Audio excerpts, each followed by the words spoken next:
let's prepare our fruit for the dipping. First, we're going to start with things with peels because they have a really high pesticide load.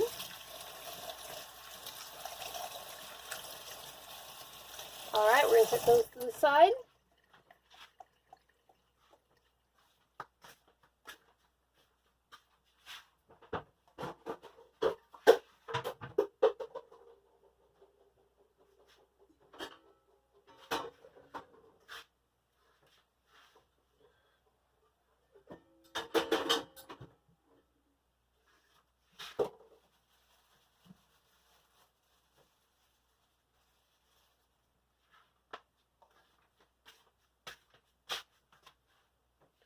Now we're going to wash off the fruit that you'll want to eat the peel. Now, you can always peel your apples and your peaches. Some people really like to do that.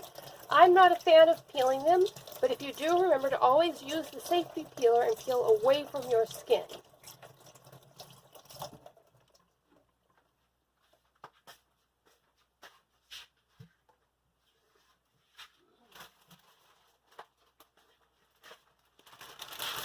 Some grapes.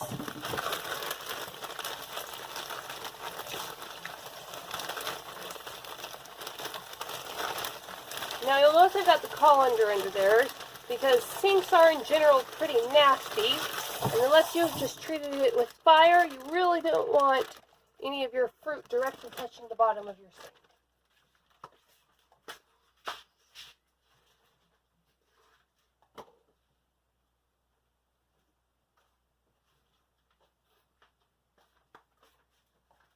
And here we have our more fragile fruits that usually come in their own containers.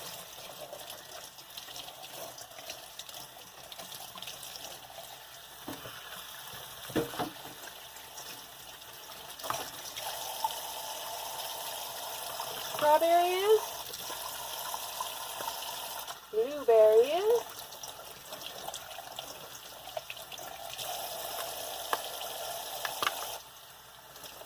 make sure you get them all good and rinsed. The bacteria has been growing on them ever since the last time they were rinsed.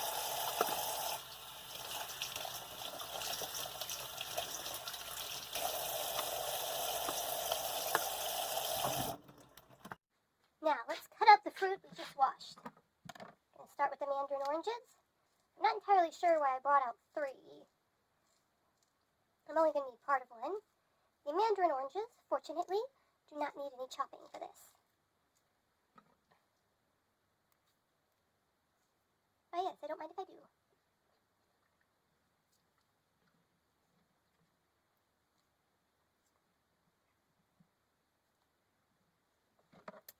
The peaches, remember, always cut away from your skin. Use a cutting board. Now I'm not using very much fruit for this. Peaches will look nice in slices. But if you want something smaller for your dipping, you can cut them into wedges. Now you'll notice the banana looks kind of bad on the outside, but it is a beautiful banana on the inside.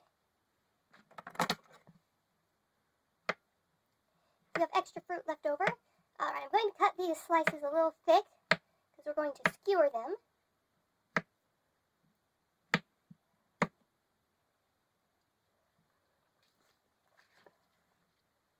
I'm going to do the same thing with the apple that I did with the peach.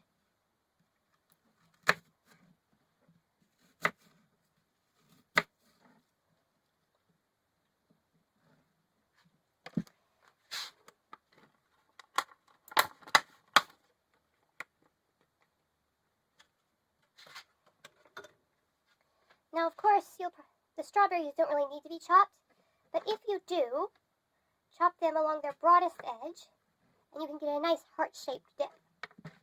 And whether or not you leave the green stem on top, some people like to leave it for the color, like parsley.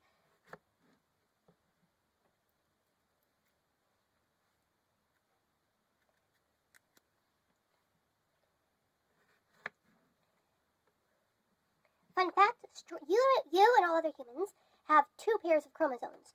Strawberries have 10 pairs of chromosomes.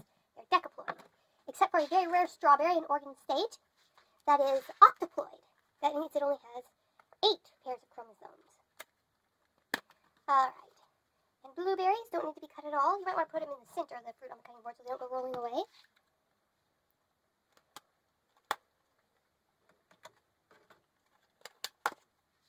And again, the raspberries don't need to be cut. They already have a lovely shape. Now when you're finished, I think the raspberries are going to give us the best look. Now, you can simply use a fork to dip these in the fruit, to dip these in the sugar with. Just grab a fork, a spoon, a fork. I know I had a fork around here somewhere. Ah, yes, there we go. Stab it and go. But I'm going to be just a little bit fancier and skewer them, which is why I've bought toothpicks in a box. It only lets you take out one at a time. Well, that's going to be interesting. Now, we take the sugar, and remember, because you didn't melt it, you don't have to worry about the temperature, but you do have to worry about getting it stirred up, and this is going to be messy.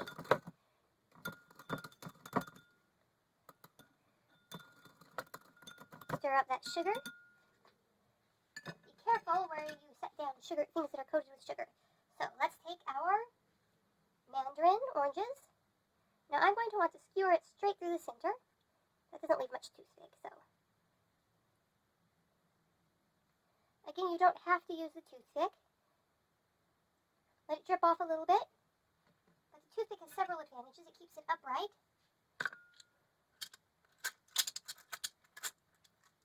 Mercy, what madman designed this? Okay. Just dip the fruit in, swirl it around, let it drip.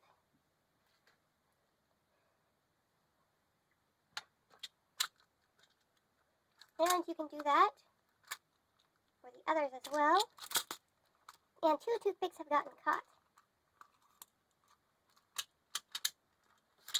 Okay. So, you might want to skewer the peach in the thickest part. Maybe glide, or maybe just let it go, and then use the toothpick to lift it out at the end. Yeah, that's the way to do it. Okay, so, take the fruit in your fingers or on the fork, drop it in, use the toothpick to stick it down, push it around. You can stir the sugar at the same time. There we go. Leave this toothpick in it, just so it'll be less sticky. And again, you don't need the toothpick. You could always just do it with the fork. I'll take a banana, put it down in there, stir it around. I just really don't want to touch that sugar with my bare fingers. Fork, stir. Use each piece of fruit to stir up the sugar. Glazed apple.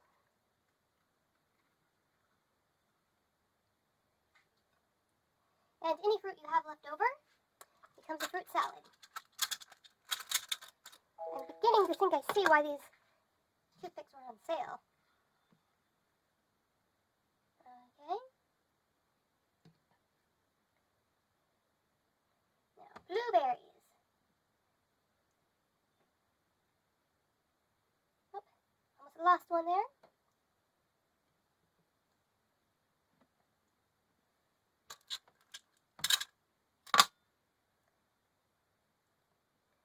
Blueberry, blueberry, blueberry.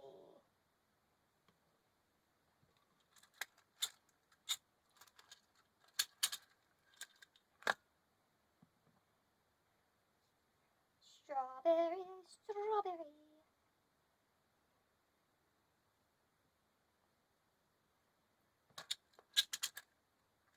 And again, you don't really need the toothpicks.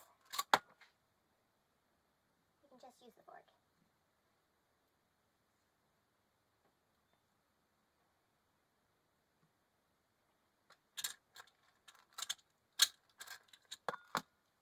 And you don't want to take too long over this, because as you might be able to see, the sugar is dripping off the fruit onto the plate. Oh, those raspberries are going to look beautiful once they come out of the refrigerator. Like little rubies.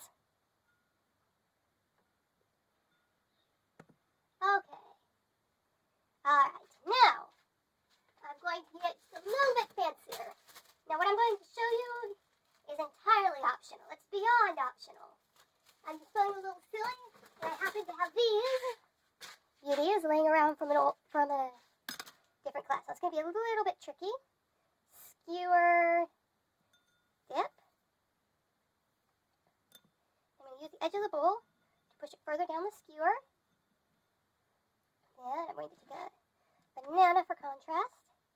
Skewer dip. Use the edge of the bowl to push it further down the skewer.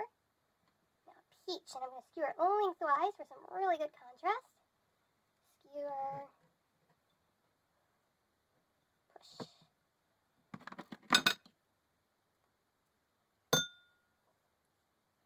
Okay. Now some blueberries.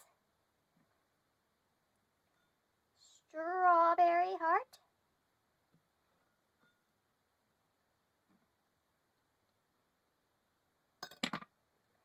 Raspberry to top it off.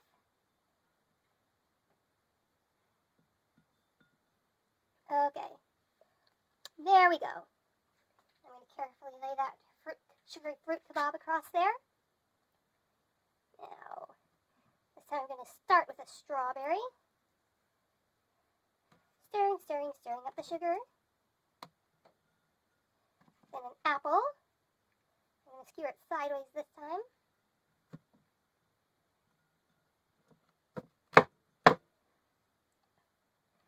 Nudge those down with the fork.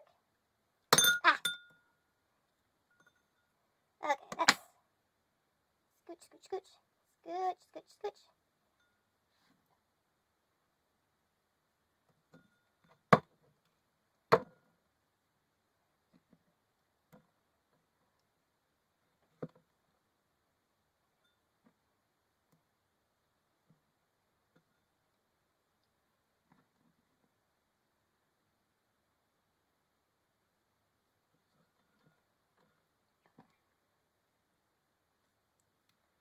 Okay, there's another sugary fruit kebab. Again, get imaginative, play around, you mix up the different type of fruits. You can do anything you want with these. Now it's going in the refrigerator to glaze. And once you take it out of the refrigerator to serve, make sure that it's eaten quickly because the sugar will melt away. Here we have our sugar-coated fruit after an hour in the refrigerator. One thing about this, the water in the fruit will melt the sugar pretty quick, so you want to serve it fairly quickly after you make it. Bon appetit!